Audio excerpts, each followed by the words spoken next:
Hey, this is Chuck the Goat from Goat USA. I wanted to break into your podcast and tell you about the new Goat USA store, coming to Garden State Plaza on November 1st. If you love high-quality lifestyle apparel, then get in on the hottest athletic lifestyle brand. Come buy an iconic t-shirt and heavenly soft-hooded sweatshirt and start feeling like the greatest of all time. So come on out to Garden State Plaza in November and get your Goat USA swag. Goat USA, apparel for kids and adults. Chuck out.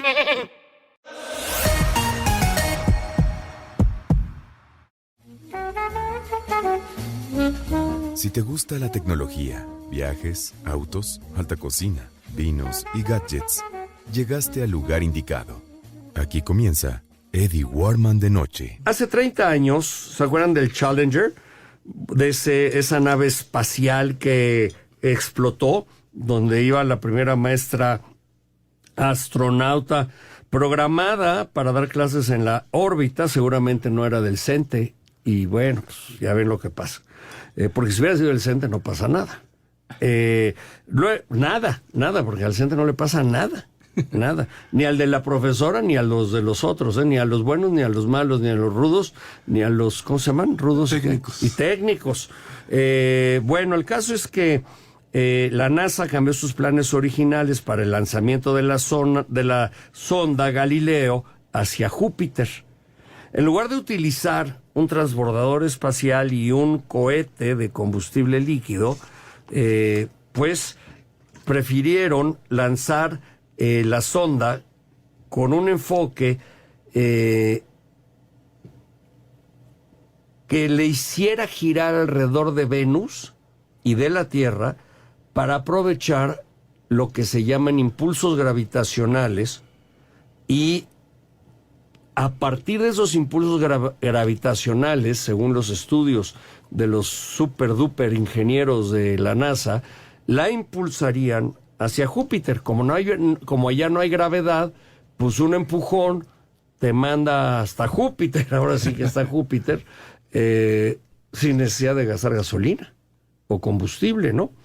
Un 8 de diciembre de 1990, la nave Galileo llegó muy cerca de la Tierra, a solo 960 kilómetros sobre la superficie de la Tierra, es decir, casi 1000. ¿Qué quería Carl Sagan? Él propuso utilizar en ese momento los instrumentos apuntando la sonda hacia la Tierra y realizar pruebas de detección de compuestos químicos relacionados con la vida y formas de vida concretos. Carl Sagan su equipo llevaban 30 años experimentando con esta idea, y su propósito era demostrar que si una nave extraterrestre, no de las de Maussan, no de las de Maussan, ni las de Yarto, de Caló, no, ninguna de esas. Él decía que si alguna nave extraterrestre con instrumentos similares a los de Galileo pasaba cerca de la Tierra, podrían detectar vida. Y si fueran, yo me pregunto, y si los instrumentos de esa nave fueran más avanzados que los de la NASA, ¿a qué kilometraje lo hubieran detectado? ¿A 2,000, a 3,000, a 5,000 kilómetros de la Tierra? O más bien nosotros no los hubiéramos o hemos detectado y andan por aquí flotando, o caminando, o en campaña. Ándale, eso es. A lo mejor están en campaña. Bueno, esto destaca la importancia de la ciencia como una forma de pensar y la capacidad de descubrir nuevos conocimientos. Entonces, el equipo de Carl Sagan, primero, bajo un pensamiento agnóstico, es decir, sin cero conflicto religioso, podría detectar vida, siendo escépticos, deseando encontrarla. La existencia de vida fue detectada como la hipótesis del último recurso, y entonces explicarían con esta hipótesis la tesis y la antítesis de la nave, de las observaciones de la nave Galileo. A pesar del escepticismo la nave sí proporcionó pruebas, mediciones de oxígeno, de metano, de ozono seguramente, un borde rojo en el espectro infrarrojo que indicaba la presencia de vegetación. Bueno, esos eran los instrumentos de la NASA, no necesariamente los instrumentos de otra nave, de otra civilización o de otra vida tendrían que ser infrarrojos, a lo mejor usan rayos morados o gamma o huelen, ¿no? A lo mejor tienen un olfato, yo qué sé. Bueno, el caso es que el equipo llegó a la conclusión de que las señales sí podrían generar atractivo o atracción para que otros mundos, otras naves detectaran inteligencia en la Tierra. Un enfoque que subraya la búsqueda de extraterrestres como uno de los desafíos más completos. Y ya en la década de los 2000, los científicos intentaron detectar vida en el desierto de Atacama, allá en Chile, el desierto seco más grande del mundo, donde se han filmado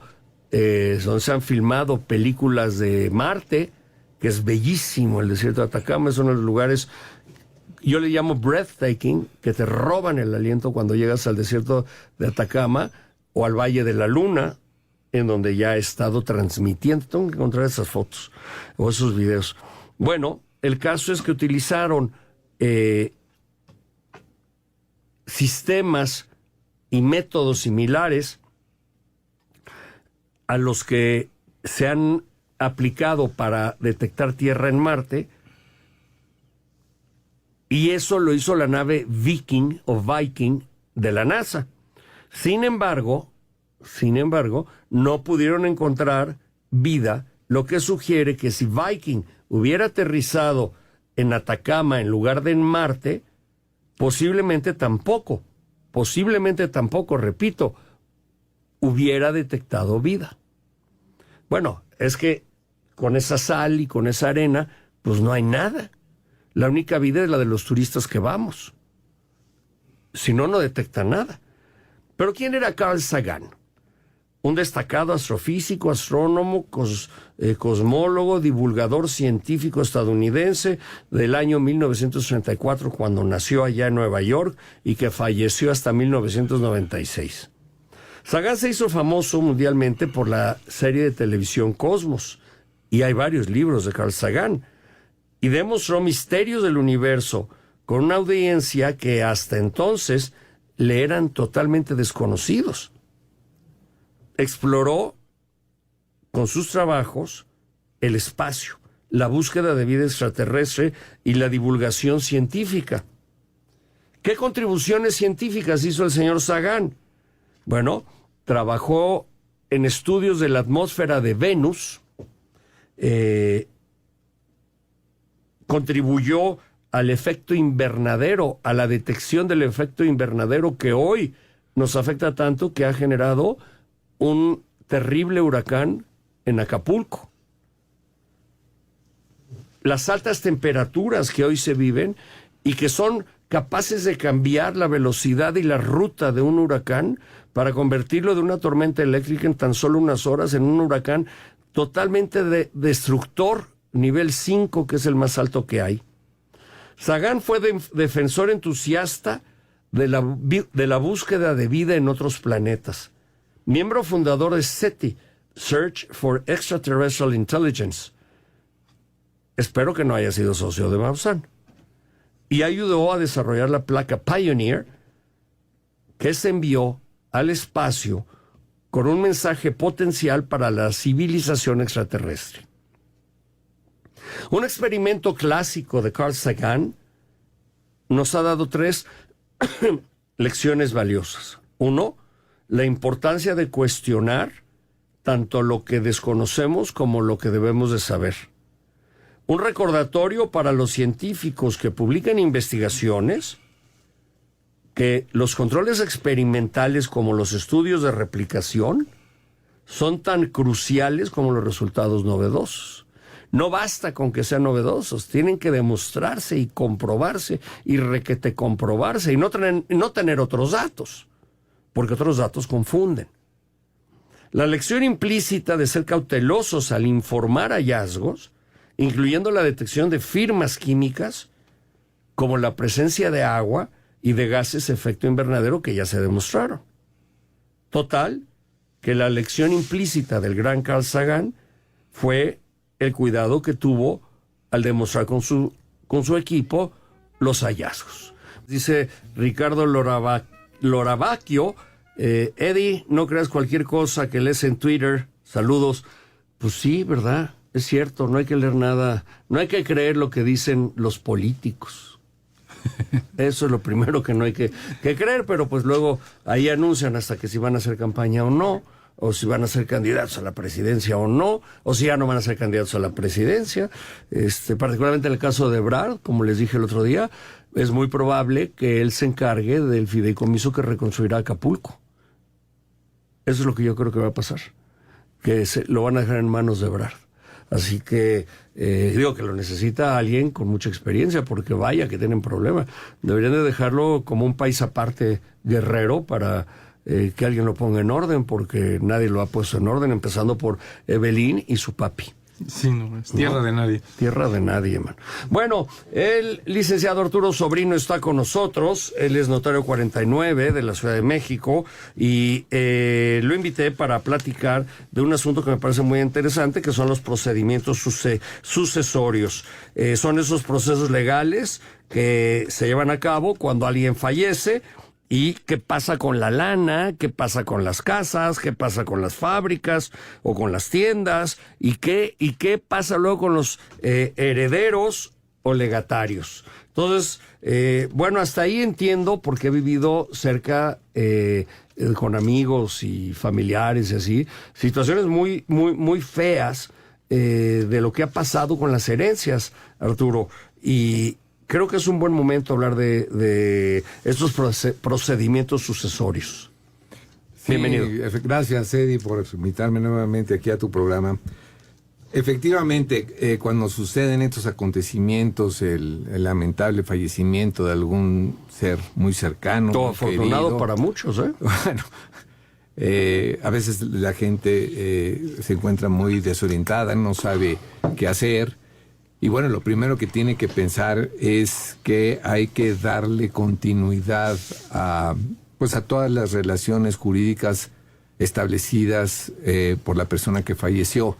Es decir, hay muchas obligaciones, muchos contratos, muchas responsabilidades que se tienen cuando se encuentra una persona al frente de una empresa, o que tiene propiedades que tiene que estar supervisando, tiene que estar cumpliendo obligaciones fiscales.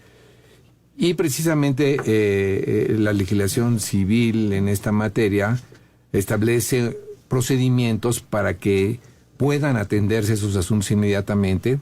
Es necesario que la gente sepa que tienen que iniciar un procedimiento sucesorio que puede ser muy sencillo, puede ser muy breve, corto, dependiendo qué tan bien planeado y qué tan bien preparado haya dejado estos temas la persona que llega a faltar, porque sí hay manera de hacer más fácil el camino a los herederos, a las personas que se quedan, cuando se prevé que pueden surgir muchas diferencias entre las personas que puedan tener algún interés en esos bienes, ¿no? Entonces las personas tienen que saber que tienen que seguir un procedimiento sucesorio, así se llama, que puede ser testamentario cuando existe un testamento, es decir, cuando existe un acto jurídico por virtud del cual la persona que falleció manifestó y dispuso con toda claridad en ese instrumento, pues cuál iba a ser el destino final de sus bienes, de sus casas, de sus coches, de sus yates, de las acciones de sus empresas, de cualquier cosa que pudo haber adquirido en vida y de la cual era propietario. Hay que seguir un procedimiento sucesorio testamentario o un procedimiento intestamentario cuando no hay testamento. Al final siempre hay una solución para determinar quiénes van a ser las personas que van a continuar esas relaciones jurídicas y quiénes son las personas que van a adquirir, previo a este procedimiento, los bienes que haya dejado una persona que falta, ¿sí? La adquisición y la disposición de los bienes que una persona deja no es inmediata, no es automática. Tiene que seguirse este procedimiento. ¿Por qué? Porque se tiene que dejar a salvo, se tienen que salvaguardar los derechos de las terceras personas que tenían vínculos o tenían relaciones comerciales, de negocios, relaciones jurídicas con la persona que falleció. Esas relaciones tienen que concluirse adecuadamente. Llámese contratos de arrendamiento, contratos de préstamos, sociedades. A ver, déjame, tengo aquí varias preguntas, Arturo Sobrino. Soy Eddie Warman y platico con el notario 49 de la Ciudad de México, el licenciado Arturo Sobrino Franco. A ver, vamos a suponer que tú dejas en tu herencia, o en tu testamento, perdón, establecido lo que se va a dividir entre tus hijos. Pero hay además un fondo seguro, en especial para uno de ellos.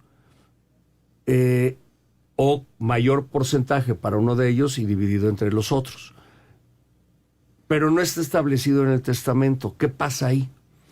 Sí, mira, todos los recursos económicos que se dejan a través de cuentas de inversión o cuentas bancarias o fideicomisos de inversión, en el momento en que se contratan estas cuentas, se aperturan estas cuentas o se contratan estos fideicomisos, en ese momento las personas que depositan o invierten ahí los recursos para darles un fin determinado, sobre todo en el momento en que ellos falten, ahí se tiene que designar específicamente a los beneficiarios de esas cuentas, de esas inversiones. Uh-huh. Esa es una forma en que la persona puede dejar una cantidad especial o un porcentaje especial a uno solo de los herederos, o a dos, o a tres, no necesariamente a todos, y en los porcentajes que él determine mediante la designación de beneficiarios que hace directamente ante la institución bancaria, en donde determina ahí quién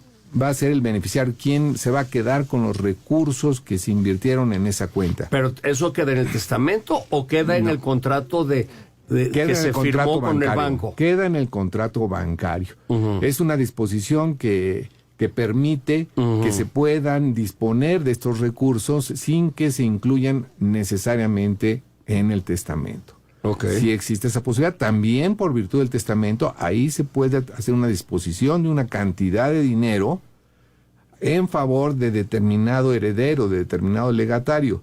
Uh-huh. ¿Sí?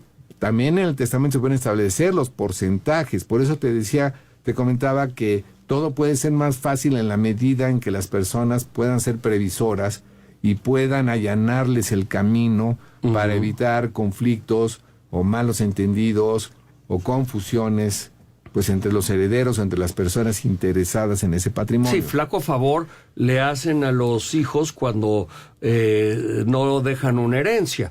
A muchos no les toca nada. Si está casado con nueva nupcia el que se muere, pues se lo van a chingar y se lo va a quedar para él y para su familia, o para ella y su familia, y los otros no van a tener nada, ¿no? Alejandro Gilbert, que está con nosotros, tenía una duda, quise esperar hasta regresar a radio, que consiste en qué, Alejandro.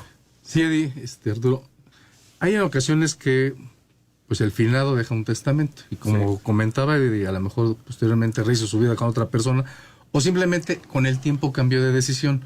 Pero resulta que hay un primero o segundo o tercer testamento, pero pues alguien le echó el ojo y pues astutamente esconde el último o el de en medio. ¿Cómo puedes detectar estos escenarios donde puede haber testamentos escondidos? Sí, bueno, precisamente a través de estos procedimientos sucesorios, que son el motivo de esta plática, a través de una investigación que hacemos los jueces de lo familiar o los notarios, a través de informes que se solicitan a dependencias, todos los testamentos tienen que registrarse en archivos oficiales específicos que llevan los gobiernos de los estados y el gobierno federal. Hay un registro nacional de testamentos. Entonces, antes de iniciar una sucesión, al inicio de una sucesión, lo primero que tenemos que hacer cuando nos asigna un testamento es verificar mediante estos informes, que sea el último testamento otorgado por la persona de que se trata. O sea, sí porque hay un efectivamente, registro. sí hay un registro, y a través de esos informes nosotros verificamos que efectivamente el testamento que nos están exhibiendo es el último y por lo tanto es el válido. Ya me han tocado muchos casos que me llegan con un testamento para iniciar un procedimiento sucesorio, y cuando pido los informes resulta que aparecen otros testamentos posteriores que desconocían los propios interesados, incluso testamentos otorgados en el extranjero. ¿Por qué? Porque a lo mejor los últimos 10 o 15 años de su vida, de la vida del que falleció, pues se fue a vivir a Florida o se fue a vivir a California, y en esas entidades otorgó testamentos. Tenemos que hacer también una labor de investigar, de preguntarles, a ver qué fue de la vida de la persona que falleció durante los últimos años.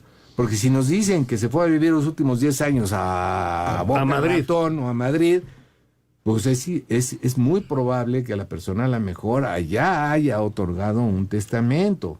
Entonces, a veces hay que hacer gestiones internacionales, como ya las he realizado yo, y nos hemos encontrado con que efectivamente en las ciudades a donde se fue a radicar los últimos 5, 10 o 15 años, había testamento otorgado que los propios hijos o parientes ignoraban. Pero sí hay un procedimiento, sí. Si no, sería muy inseguro el procedimiento si no partiéramos de la base que estamos trabajando con un testamento oficial válido. Haciendo un resumen de lo que hablábamos con el licenciado Arturo Sobrino, notario 49 de la Ciudad de México, cuando estábamos fuera de radio, pero en redes, fuera de, como dicen en España, fuera de antena, pero en las redes, estábamos diciendo que si tú dejas un testamento, ese se tiene que seguir al pie de la letra, le guste o no le guste a los herederos. Generalmente hay una albacea, o debe haber una albacea, Sí. y se puede establecer fideicomiso, o bien otros instrumentos que puedan controlar para que los hijos, si son unos vagos desmadrosos, no se gasten la lana en 5 minutos en tonterías, o en droga, o en viajes, y tenga que aplicarse el deseo del testador para que cada testador conoce a sus cachorros y dice, pues yo sé que este se lo va a gastar, entonces no le voy a dejar toda la lana, sino hasta que tenga 50 años de a poquito, ¿no? Y ahora, vaya friega que le pones al que tiene que seguir eso, ¿no? Que luego hasta se puede corromper si hay mucha lana. Ahora, otro escenario, ¿qué pasa si aparece un hijo no conocido, no registrado, después del testamento? Sí, bueno, existe también la figura del hijo póstumo, pues él tendría derecho a la porción de un hijo, a la porción hereditaria de un hijo, en el caso de la sucesión legítima. Pero si ya se repartió. De todas maneras tendría derecho a esa porción. Decía, porque el testador y a lo mejor no conoció o no supo que había procreado un hijo, ¿sí? Entonces no puede quedar desamparado. Tiene derecho, pues como un derecho a alimentos, derecho a una porción hereditaria. ¿Para qué? Pues para que surja, para que pueda integrarse en una sociedad, para que pueda tener una formación, una preparación para ser alguien positivo en la vida. Sí, la ley reconoce esas situaciones y hay una solución. Hay una solución para esos casos. ¿Qué pasa si llegan y presentan la nueva familia, si hay una segunda o tercera familia diferente a la primera, o una nueva esposa diferente a la primera o la segunda, con o sin hijos del testador, y su testamento no está registrado, pero no había otro testamento? Si ella presenta un escrito que es un testamento, pero no quedó registrado o validado por la ley. Sí, no sería un testamento formal. El testamento es un acto solemne que tiene que ser otorgado fundamentalmente ante notario. Y todos los testamentos otorgados a notario se registran. Y si no fue ante notario, y si no fue registrado, si no, nada más se presentó el papel y la nueva esposa se quedó con todo. A ver, habría que analizar si ese instrumento que se está presentando como el último testamento en verdad es un testamento que cumple con todos los requisitos de forma y con todos los requisitos legales para ser considerado como un testamento. Si lo fuera y por un error administrativo que puede pasar, no apareciera el registro de ese testamento, pero en realidad es un acto que sí se otorgó ante notario y con todas las formalidades y solemnidades de ley, pues ese testamento es válido y la sucesión tendrá que tramitarse de acuerdo con ese testamento. Pero ¿y si no se registró? Si nada más fue como un escrito privado. No tendría la característica ese escrito de ser considerado como un testamento. ¿Sí? No tendría la cualidad, la característica de considerarlo como un acto jurídico llamado testamento. Sí, porque se prestaría a mucha inseguridad, ¿no? Que cualquiera hiciera un manuscrito y dijera, oye, pues es que mira, en los últimos días él preparó este escrito y por lo tanto estas son las nuevas disposiciones que revocan a las anteriores. Se prestaría a mucha inseguridad. Para que la transmisión de los bienes se haga vía un testamento, tiene que haber un testamento que cumpla con todas las formalidades que establece el Código No Civil. obstante, si esa persona está hospitalizado, moribundo, consciente pero moribundo, deja un testamento en ese momento o previo a su muerte, claro, tendría que ser previo a su muerte, previo a su muerte, ¿es válido? Sí, hay muchos testamentos que se otorgan en las instituciones hospitalarias, en los domicilios de los testadores, cuando ya no pueden trasladarse a la notaría, los notarios acudimos. Pero no se hizo a notario, se hizo fuera de notario. No, si se hizo fuera de notario no es un válido. testamento, no es válido, no puede considerarse como un testamento y por lo tanto no revocaría ni dejaría sin efectos el testamento válido que sí haya. O lo que marca la ley. Lo que marca la ley. Por eso mi recomendación es que las personas en la mejor condición física y de salud que se encuentren es cuando tienen que ir a otorgar su testamento. Y tienen que revisar su situación. El testamento es muy circunstancial, depende de la situación imperante en el momento de tu vida, es como vas a ir ajustando las decisiones de este acto jurídico tan importante. Entonces, si hay que otorgar un testamento, hay que otorgar en las mejores condiciones de salud, físicas y mentales, y hay que tenerlo actualizado. Ahora, en la próxima sesión de psicológica, hay que hablar de los impuestos y los testamentos y cómo puedes ahorrar en impuestos. No evadir, ahorrar. Claro, ¿No? que hay muchos medios para hacer esos procedimientos accesibles y Hay otra sesión para eso. claro que sí. Mientras te invito a Las Vegas. Órale, Vámonos con Alejandro vamos, Gilbert a Las Vegas. Viene la Fórmula 1 el fin de semana, ¿verdad? Así es, Eddie. Y bueno, pues hay varios hechos históricos con este nuevo Gran Premio. No es la primera vez que se corre la Fórmula 1 en Las Vegas. En el 81-82 se hicieron 2 carreras en lo que era el estacionamiento del Caesars Palace, que se hacían muchos eventos. Hoy en ese estacionamiento está el Hotel Mirage. Pero bueno, esto nada más como una cuestión anecdotaria. Se suspendió ese Gran Premio porque los pilotos casi se desmayaban en esa carrera. Del calor. Por el calor. Esa fue la causa. Hoy la nueva administración de Fórmula 1 apuesta nuevamente por Las Vegas, pero ha sido un caos y ha tenido repercusiones sociales muy importantes en Las Vegas.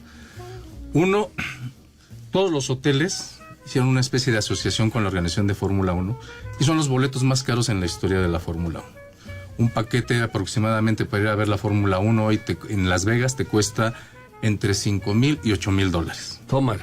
¿Por qué? Porque salieron con los hoteles donde pusieron las gradas, porque pues ahí, por ejemplo, desapareció el famoso laguito del Velayo y ahí pusieron tribunas, lo secaron, taparon las fuentes del Velayo, talaron alrededor de 400 árboles. En resumen de lo que hablábamos mientras ustedes están en el viaducto y en el periférico y en donde sea, pero no están en las redes, es que Alejandro Gilbert nos dice que por un lado se iban a bloquear, el sindicato iba a bloquear porque no están de acuerdo en todo lo que les ha afectado para llegar a su trabajo. 2, los boletos de $5,000, $7,000, $8,000 para estar en las gradas, pues no se vendieron los que se tenían que vender y entonces han sacado ofertas a $80 para que vayas a ver la carrera a Las Vegas.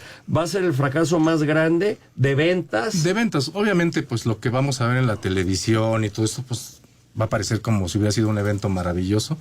Hay un riesgo muy importante, te decía, de los horarios que es de madrugada, Los autos de Fórmula 1, los neumáticos en específico, trabajan a temperaturas promedio de entre 80 y 100 grados centígrados. El calentar los neumáticos cuesta pues, mucho trabajo. O sea, pareciera que es algo de das 2 vueltas y se calientan. Son muy susceptibles a los cambios de temperatura. Entonces, con un circuito nuevo, se habla que puede haber muchos accidentes porque no van a lograr llegar a las temperaturas los neumáticos. Entonces, puede que resulte incluso, ya déjate del fracaso económico que fue en taquilla, puede ser un fracaso a nivel competencia, porque si imagínate, hay una arrancada donde haya una carambola de, ¿qué te gusta? 10 monoplazas. Bueno, el Checo es experto para eso. No, bueno, pero Checo ya lo vamos a sacar desde los pits para que una vez que choquen él pase así como... Sí, como para que choquen todos para que como vayan cuando Checo. pasas en el periférico, que hay un choque y te pasan por la lateral y te Exacto. pasas, se cuenta que sí está planeada la cosa, ¿no? Y bueno, pues está el asunto que también ahorita que lo mencionas, pues Checo prácticamente puede asegurar el subcampeonato de pilotos, pues lo cual, bueno, pues es una palomita buena para el libro de récords, aunque en la estadística de Fórmula 1 no se contempla el subcampeonato, y que pues prácticamente en ningún deporte, ¿no? Porque pues obviamente ahorita hay mucha pasión por Checo y demás, y entonces, no, es que lograr el subcampeonato es maravilloso. Pues sí es maravilloso, pero en la estadística no cuenta. O sea, nunca oyes a alguien que diga el 2 veces subcampeón o el 3 veces subcampeón. Pues siempre que se habla de alguien en la Fórmula 1, pues se habla del campeón y de los grandes logros, ¿no? Claro. Entonces, pero bueno, pues ya sabes que en México pues somos muy dados de repente a también echarle porra, pues ya cuando nos queda poco por festejar, ¿no? O sea, no le quiero quitar mérito a lo logrado o a lo que puede lograr Checo Pérez, pero pues la verdad es de que pues el subcampeonato era lo menos que podía hacer este año, y más considerando que corre en el mejor equipo de la Fórmula 1. Pero bueno, pues hay que estar pendientes, porque de verdad yo creo, Eddie, que sí va a ser una carrera histórica en muchas cosas, ¿no? O sea, ayer también veía, por ejemplo, en el Planet Hollywood te vendían un paquete de $150 por día, que te daba opción de, o sea, bueno, te daba derecho a desayuno, comida y cena, obviamente con una terraza para ver el circuito. Entonces imagínate, pues ya $150 y puedes ver la carrera, desayunas, comes y cenas, y como va a ser de madrugada, en la Esfera acaban de poner un paquete para que por los $80 vayas a desayunar a la Esfera y te la cubres ahí, bebida y comida gratis. Pero no vas a ver la carrera en vivo, la ves en televisiones. No, hay una terraza ahí en el Planet Hollywood, hay una terraza que da parcialmente a la pista. Ajá. Y adentro es un restaurante, es como si estuvieras aquí en el paddock. Y vas a tener televisiones. Vas a tener adentro. Televisiones adentro, estás echando trago, comiendo, y si quieres salir un ratito a oír el ruido. A oír el ruido. Sí, porque aparte... A ver si tienes uno de Fórmula 1, un efecto de Fórmula 1. Porque pues además no ves, de verdad no ves Pues nada. aquí tampoco. O sea, bueno, que hay zonas, por ejemplo, el Foro Sol, que pues entran tan despacio que pues al menos los alcanzas a distinguir. Sí, pero cuando pasan por los pits pasan o sea, por la recta esa pasan a 300 kilómetros. Sí, bueno, y pues a final de cuentas es el snob de la Fórmula 1. O sea, mucho de la Fórmula 1 es de gente que quiere irse a tomar la foto, y estuve aquí, y estuve allá, y que sabe un poco de Fórmula 1. O sea, ha evolucionado a un tema más Ya social, está. ¿no? Espérate, 40 segundos. Bueno, tus redes así a esa velocidad. Así, bueno, pues ya sabes, estoy ahí en el YouTube, en el canal el Cars México TV, y pues así me pueden encontrar en Facebook, en Instagram. Cars TV. Cars México TV. Muy bien, Alejandro Gilbert, muchas gracias. Estás escuchando el podcast de Eddie Warman.